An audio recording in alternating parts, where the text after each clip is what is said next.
Mes frères et sœurs, le temps est venu de tourner nos cœurs vers Dieu.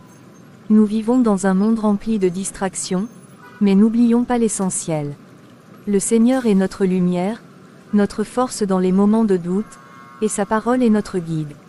Il appelle chacun de nous à la rédemption, à la vie éternelle. Regarde cette femme, elle semble tellement convaincue, peut-être devrions-nous écouter un moment. Allons-nous-en, elle va attirer des ennuis si elle continue comme ça. Madame, vous n'avez pas l'autorisation de vous exprimer ainsi en public. Vous perturbez l'ordre public. Je ne fais que partager la parole de Dieu, messieurs. Les gens ont besoin d'entendre la vérité, surtout en ces temps troublés. Vous devez cesser immédiatement ou nous serons contraints de vous arrêter. Si je dois être réduite au silence pour avoir proclamé la vérité, alors je le ferai avec joie. Mais sachez ceci, la parole de Dieu ne peut être enchaînée. Marie, n'est-ce pas, vous savez pourquoi vous êtes ici? Oui, commandant, pour avoir prêché la parole de Dieu en public. Vous comprenez que ce que vous avez fait est illégal. Nous avons des lois, et elles existent pour maintenir l'ordre. Prêcher sans autorisation dans une place publique est une infraction. Je comprends, mais la loi de Dieu est au-dessus de celle des hommes. Les gens ont besoin d'espoir, de réconfort. Ils ont besoin d'entendre la vérité. Vous êtes peut-être sincère dans votre croyance, mais la sincérité ne justifie pas l'illégalité. Votre prédication pourrait provoquer des troubles, de la panique, voire pire. Vous jouez avec le feu, et cela pourrait vous brûler. Je ne cherche pas à créer des troubles, commandant. Je veux simplement partager un message de paix et d'amour. Mon but n'est pas de défier la loi, mais de servir une cause plus grande. Écoutez, je ne doute pas de votre bonne foi, mais vous devez comprendre que votre zèle religieux peut être mal interprété. Il y a des gens qui n'apprécient pas qu'on leur impose une croyance. Je ne force personne, commandant. Chacun est libre d'écouter ou de s'en aller. Mais je ne peux pas me taire lorsque Dieu m'appelle à parler. Je vais vous donner un conseil. Abandonnez cette croisade. Si vous continuez, cela ne finira pas bien pour vous. Les autorités ne plaisantent pas avec ce genre de choses. Je pourrais être clément cette fois-ci, mais je ne le serai pas toujours. Je vous remercie de votre inquiétude, commandant. Mais je ne peux pas renoncer à ma mission. Même si cela signifie faire face à des conséquences plus graves, je suis prête à les accepter. Très bien, mais ne dites pas que je ne vous ai pas prévenu. Vous êtes libre de partir pour cette fois, mais ne récidivez pas. Vous ne serez pas aussi chanceuse la prochaine fois. Marie, vous êtes ici pour répondre de l'accusation de trouble à l'ordre public. Vous avez été arrêté pour avoir prêché sans autorisation dans un lieu public, en violation des lois en vigueur. Votre honneur, permettez-moi de souligner que Marie n'a jamais eu l'intention de troubler l'ordre public. Son but était simplement de partager un message de paix et d'espoir. Il est essentiel de respecter la liberté de parole et de religion dans ce pays. Monsieur Victor, la liberté de parole et de religion est une chose, mais le respect des lois en est une autre. L'accusé a agi sans autorisation, dans un lieu public bondé, risquant de provoquer des troubles. Je comprends, votre honneur, mais la réaction des forces de l'ordre a été disproportionnée. Marie n'a provoqué aucune violence, aucun désordre. Elle n'a fait que prêcher un message de foi, ce qui est protégé par la Constitution. Ce n'est pas la nature du message qui est en question ici, mais la méthode. Les lois existent pour une raison, et elles doivent être respectées. Si chacun décidait de faire comme bon lui semble sous prétexte de conviction personnelle, nous vivrions dans le chaos. Marie, avez-vous quelque chose à dire pour votre défense avant que je ne rende mon verdict? Votre honneur, je respecte les lois de ce pays. Mais je ne peux ignorer l'appel que j'ai ressenti en moi. Dieu m'a appelé à parler, et je ne pouvais pas rester silencieuse. Si cela signifie que je dois en payer le prix, alors je l'accepte. Ma foi est mon guide, et je ne peux la renier. Marie, votre foi est indéniable, mais les lois doivent être appliquées équitablement. Pour avoir enfreint la loi en prêchant sans autorisation dans un lieu public, je vous condamne à 6 mois de prison. Que cela serve d'avertissement à ceux qui croient pouvoir défier l'autorité sans conséquence. Je suis désolé, Marie. J'ai fait tout ce que je pouvais. Ne soyez pas désolé, Victor. Vous avez fait de votre mieux, et je vous en suis reconnaissante. Mon chemin ne s'arrête pas ici. Je continuerai à servir Dieu, même en prison. C'est ici que tu vas rester, Marie. J'espère que tu es prête pour ce qui t'attend. Ici, c'est un autre monde. Je suis prête. Dieu est avec moi, et rien ne pourra m'effrayer. Alors c'est toi la nouvelle. L'illuminé qui croit pouvoir prêcher partout, même ici. Je m'appelle Marie, et oui, je prêche la parole de Dieu. Mais je ne suis pas ici pour imposer quoi que ce soit. Je suis ici pour servir, même dans cet endroit. Servir. Tu crois vraiment que ta foi te protégera ici? On n'a pas besoin de prêcheurs, encore moins de bonnes âmes prêtes à tout pardonner. Ici, c'est chacun pour soi. Je ne suis pas ici pour moi, mais pour ceux qui ont besoin d'espoir.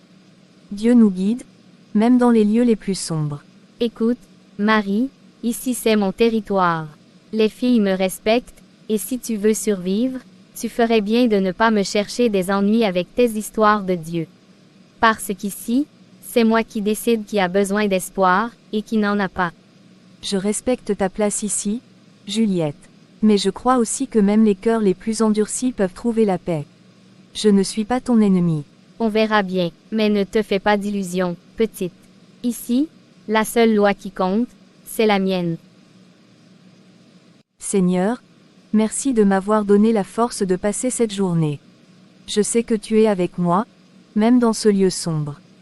Protège ces femmes autour de moi, guide-les vers la lumière. Donne-leur la paix que moi-même j'ai trouvée en toi. Amen. C'est quoi ce bruit? Elle parle toute seule, ou quoi? Elle doit prier son Dieu. Elle pense vraiment qu'il l'écoute, ici. Et, la nouvelle, tu crois vraiment que tes prières vont changer quoi que ce soit ici? Seigneur, veille aussi sur celles qui souffrent ici, qui sont perdues ou désespérées. Montre-leur que tu es toujours là, prêt à les accueillir. Fais ce que tu veux, Marie, mais ne crois pas que ta foi va changer quoi que ce soit ici. Les gens ne changent pas si facilement. Tu es ici pour réfléchir à ce que tu as fait, Marie. Peut-être qu'après quelques jours d'isolement, tu arrêteras de perturber les autres avec tes prières. Seigneur, pourquoi me mets-tu à l'épreuve de cette manière? Pourquoi m'as-tu abandonné ici, dans cet endroit où même la lumière ne pénètre pas? Je ne sais pas combien de temps je pourrai encore tenir. Mais je me raccroche à toi, Seigneur, même si je ne comprends pas ce que tu attends de moi ici. Donne-moi la force de ne pas fléchir, même si je suis seul. Tu es ma lumière dans l'obscurité, mon rocher dans la tempête. Je refuse de te tourner le dos, même ici. Aide-moi, Seigneur, à rester forte. Marie, c'est bon de te voir. Comment tu te sens? Je tiens bon, Luc, même si c'est difficile. L'isolement, c'est une épreuve. Mais je continue de prier. Je sais que c'est dur, mais tu es forte, Marie. Tu es ici pour une raison, et ta foi est plus forte que ces murs.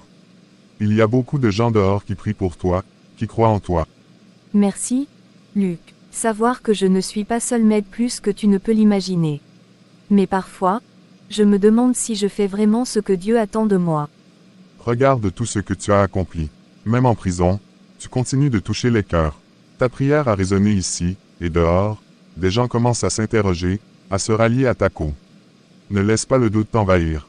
Ce que tu fais est important. Tu vois ce carnet, ce sont des messages de soutien, des prières, des pensées de tous ceux qui croient en toi. Ils t'attendent, Marie, et ils savent que tu reviendras plus forte. Je ne savais pas, merci, vraiment. Ces mots me donnent la force de continuer. Je sens que Dieu m'a envoyé ici pour une raison plus grande que moi. Exactement, Marie. Dieu a un plan pour toi, même si parfois c'est difficile à voir. Garde ta foi, continue de prier, et rappelle-toi que tu n'es pas seul. Nous sommes tous avec toi. Je tiendrai bon, Luc. Je continuerai à prier, non seulement pour moi, mais pour tous ceux qui en ont besoin, ici et dehors. Merci pour tout ce que tu fais. On est tous avec toi, Marie. Reste forte, et n'oublie jamais que ta foi est une lumière dans cette obscurité. Je ne comprends pas comment tu peux rester aussi calme ici, après tout ce qu'ils t'ont fait. Je trouve ma paix dans la prière, Juliette. Ce lieu ne peut pas m'enlever ce que j'ai dans mon cœur. Tu continues de prier, même après tout ça, même après l'isolement, les moqueries, tu n'as jamais pensé à tout laisser tomber. Bien sûr, le doute m'a traversé, comme n'importe qui. Mais chaque fois que je prie, je sens que Dieu est avec moi, ici, dans cette cour, dans cette prison. Rien ni personne ne peut me séparer de cette présence. J'ai vu tellement de choses dans ma vie, des choses qui m'ont fait perdre foi en tout. Mais toi, tu es différente. Tu ne lâches jamais prise, peu importe ce qu'ils te font. Juliette, je crois que la foi n'est pas une question de force, mais de persévérance. Même quand tout semble perdu, il reste toujours une lueur d'espoir, si petite soit-elle. Tu sais, Dieu ne nous abandonne jamais, même quand on pense être seul. Et si je voulais croire à nouveau, tu penses que ce serait possible? Après tout ce que j'ai fait, tout ce que j'ai vu. Il n'est jamais trop tard pour revenir à Dieu, Juliette. Il nous accueille toujours, peu importe notre passé. Il suffit de faire le premier pas. Je veux essayer. Mais je ne sais pas par où commencer. Commence par une simple prière. Dis-lui ce que tu as sur le cœur. Il t'écoutera. Marie, arrêtée pour prêche illégale, condamnée rapidement, et pourtant, elle semble avoir un impact inhabituel sur les autres détenus. Quel genre de femme peut inspirer autant de réactions différentes dans un lieu aussi hostile? Je dois voir cela de mes propres yeux. Une simple trouble-fête ne pourrait pas susciter autant d'attention et de rapports contradictoires. Préparer une visite à la prison. Je veux interroger les responsables sur place. Si cette femme est vraiment aussi influente qu'on le dit, il faut comprendre pourquoi. L'ordre public ne peut pas être troublé par de simples prières, ou peut-être qu'il y a quelque chose de plus profond ici. Mon général, c'est un honneur de vous recevoir. À quoi devons-nous l'honneur de votre visite? Je suis ici pour en savoir plus sur une détenue en particulier, Marie. J'ai lu des rapports contradictoires à son sujet, et je veux comprendre ce qui se passe réellement ici. Conduisez-moi à son dossier et préparez un entretien avec les gardiens qui l'ont surveillée. Vous avez observé Marie de près. Que pouvez-vous me dire sur elle? Est-elle vraiment une menace, ou y a-t-il autre chose? Elle est différente, mon général. Elle ne cherche pas à causer des ennuis, mais sa foi est si forte qu'elle semble influencer les autres détenus.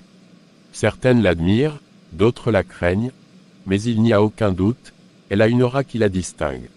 Une aura, vous dites. Et qu'en est-il de ses activités ici? A-t-elle causé des incidents? Elle a prié en public, ce qui a conduit à son isolement. Mais même là, elle n'a pas cessé. Ses prières, elles ont même influencé une détenue de longue date, Juliette, qui était autrefois hostile envers elle. Cette Marie, elle n'est pas ordinaire, mon général. Très bien, je veux voir cette femme moi-même. Préparez-vous à me conduire à sa cellule. Il est temps que je découvre qui est vraiment Marie, et si sa présence ici représente un danger, ou une opportunité. Seigneur, nous nous réunissons ce soir pour te demander de porter ton aide à Marie. Dans ces moments de détresse, nous espérons ta lumière pour la guider vers la délivrance et la paix. Seigneur, accorde à Marie la force nécessaire pour traverser cette épreuve. Que ta volonté se fasse et que ta miséricorde l'accompagne. Nous te demandons de faire éclater la vérité et de restaurer la justice. Que Marie soit protégée de tout mal et que son esprit trouve réconfort dans ta présence. Seigneur, entends notre prière. Que ta lumière éclaire le chemin de Marie et que ta volonté se réalise pour elle. Nous continuerons à prier pour Marie, jour et nuit, jusqu'à ce que ta volonté soit accomplie. Que ta paix soit avec nous tous et avec Marie. Marie, vous savez que tout cela pourrait se terminer rapidement. Il suffit d'une signature. Renoncez à vos croyances, et vous serez libre demain. Vous pourriez retrouver votre vie d'avant, vos proches, vos projets. Et à quel prix? Commandant. Vendre mon âme pour quelques jours de liberté. Renier ma foi, ce qui m'a guidé jusqu'ici. Personne ne saura, ce sera entre vous et moi. Pensez à tout ce que vous pourriez regagner. Vous avez déjà tant perdu. Pourquoi continuer à vous battre pour une cause qui vous coûte tout? Parce que ma foi est ce qui me définit. Sans elle, je ne serais plus rien. Ce que vous proposez est une liberté illusoire, un piège déguisé. Vous êtes une femme intelligente, Marie. Pensez rationnellement, ne vous laissez pas consumer par des idéaux qui vous dépassent. La liberté est à portée de main. Vous n'avez qu'à dire le mot. Je ne peux pas, commandant. Je ne renierai pas ce qui est le plus précieux pour moi. Ma foi est ma véritable liberté, même ici, dans cette cellule. Vous faites une erreur, Marie. Mais c'est votre choix. Je reviendrai, en espérant que vous changiez d'avis. Seigneur, donne-moi la force de résister à la tentation. Que ta volonté soit faite, et non la mienne. Seigneur, je te confie mon corps affaibli. Je sais que tu es avec moi, même dans cette souffrance. Que ta volonté soit faite. Marie, j'ai appris que vous n'allez pas bien. J'ai insisté pour venir vous voir. Pourquoi refusez-vous de recevoir des soins? La maladie fait partie du chemin, Juliette. Je ne crains pas la douleur. Tant que je peux prier, je suis en paix. Mais, vous pourriez mourir. Pourquoi ne demandez-vous pas de l'aide? Pourquoi continuer à prier alors que vous pourriez être guéri? La guérison ne vient pas toujours sous la forme que l'on attend. Parfois, c'est l'âme qui doit guérir, et non le corps. Ma foi me soutient, même dans cette faiblesse. Je ne comprends pas, Marie. Je n'ai jamais vraiment prié.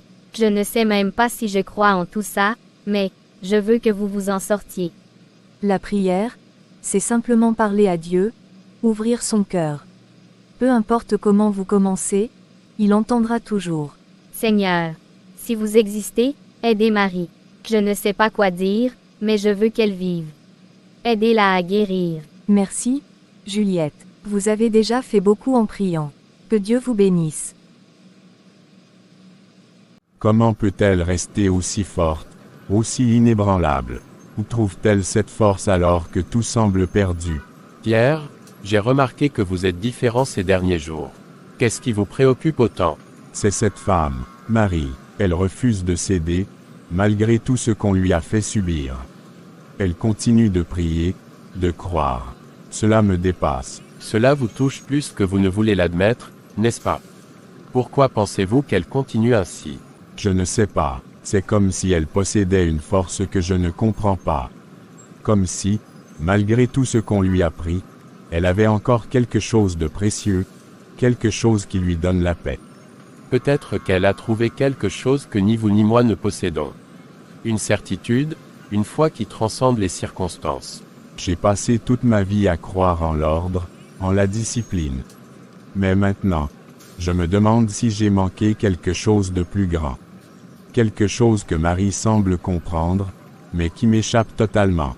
Peut-être que cette rencontre avec Marie n'est pas une coïncidence. Peut-être qu'il est temps pour vous de vous poser des questions que vous avez toujours évitées. Je n'ai pas ouvert ce livre depuis des décennies. Le Seigneur est ma lumière et mon salut, de qui aurais-je crainte? Peut-être que Marie a raison. Peut-être que j'ai ignoré cette lumière toute ma vie. Prenez le temps de chercher vos réponses, Pierre. Il n'est jamais trop tard pour découvrir une nouvelle vérité. Marie, j'ai entendu beaucoup de choses à votre sujet. Vous êtes devenu un sujet de discussion parmi mes hommes. Ils parlent de votre foi, de votre résistance. Je voulais vous voir moi-même, comprendre ce qui vous motive. Ce n'est pas ma résistance qui m'anime, général. C'est ma foi. Elle est ma force, ma lumière dans l'obscurité. Et vous croyez vraiment que cette foi peut vous sauver? Même ici, même dans ces conditions. Ce n'est pas la question de me sauver physiquement. Mon corps est faible, mais mon esprit est en paix. Ma foi me sauve de la peur, de la haine, du désespoir. Elle me donne la force de continuer, peu importe ce qui arrive. Vous ne craignez donc rien, pas même la mort. La mort n'est pas à craindre pour ceux qui ont la foi, général. Elle est simplement un passage vers une autre vie, une vie en présence de Dieu. Ce que je... Seigneur, est-ce un miracle? Marie, vous allez mieux. Oui, je crois que c'est la réponse à nos prières. C'est incroyable. Je ne sais pas comment expliquer cela. Vous étiez si mal, et maintenant? Il n'y a rien à expliquer, Juliette. C'est la puissance de la prière. Dieu a entendu nos supplications. C'est un signe de sa miséricorde. J'ai prié, mais je n'étais pas sûre que cela changerait quelque chose. Maintenant, je ne sais plus quoi penser. La foi ne nécessite pas toujours de comprendre, Juliette. Parfois, il suffit de croire, de se confier à Dieu. Ce miracle est une preuve de sa présence parmi nous. Peut-être que ce que vous avez vu aujourd'hui vous aidera à trouver votre propre chemin vers la foi. Merci, vous m'avez montré quelque chose que je n'aurais jamais cru possible. Peut-être que la prière a vraiment un pouvoir que je ne comprenais pas.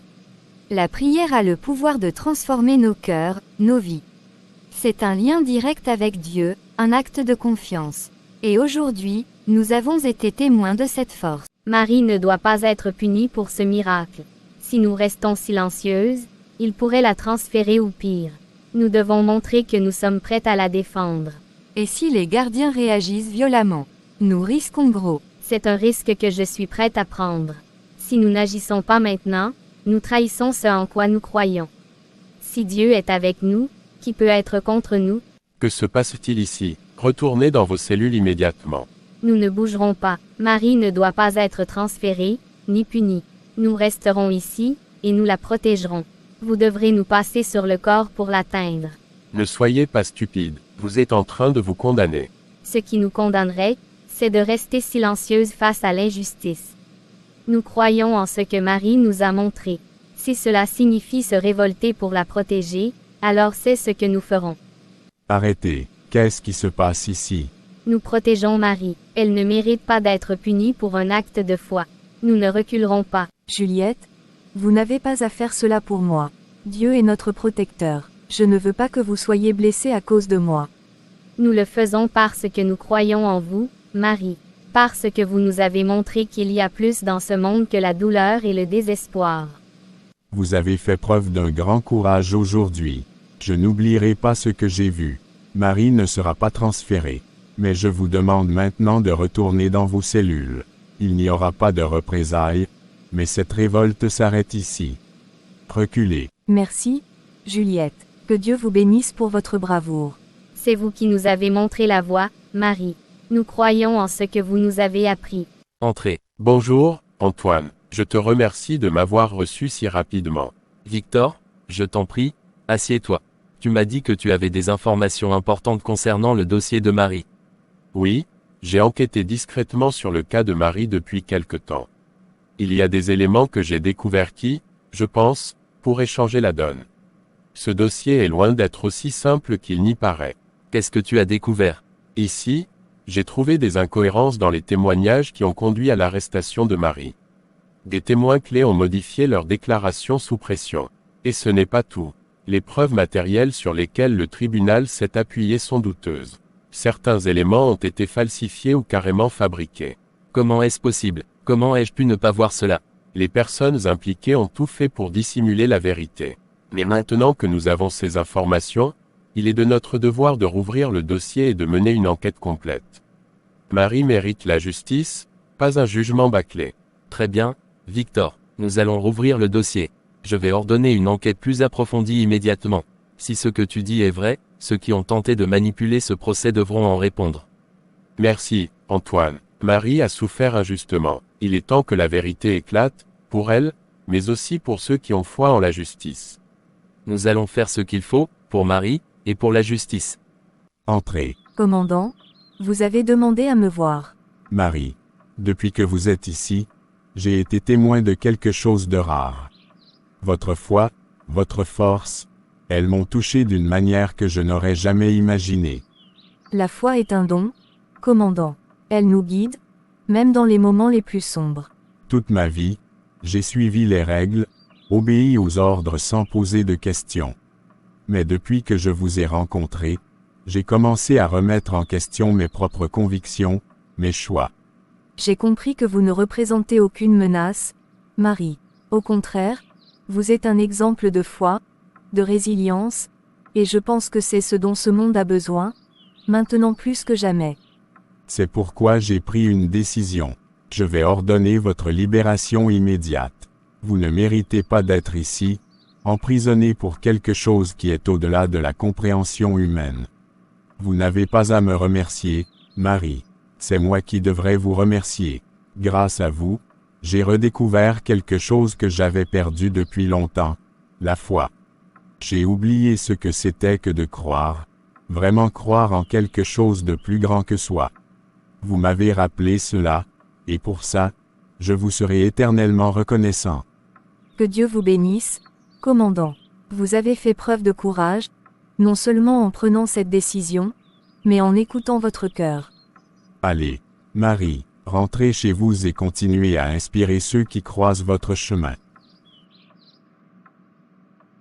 Par ordre du tribunal, et après réexamen des preuves, il a été décidé que Marie, ici présente, est libérée de toute accusation portée contre elle. En conséquence, elle est libre de quitter cet établissement immédiatement. Merci, commandant. Merci à vous toutes. Tu nous as donné tant d'espoir, Marie. Ta force et ta foi, elles ont changé nos vies. Le portail est ouvert. Ne perdez jamais espoir. La foi peut tout changer. Marie, tu es enfin chez toi. Bienvenue à la maison, Marie. Tu nous as manqué. Vous m'avez tous manqué aussi. Merci d'avoir été là, même dans les moments les plus sombres. Marie, ton retour parmi nous est un véritable miracle. Ta foi a été une lumière dans l'obscurité pour beaucoup, y compris pour moi.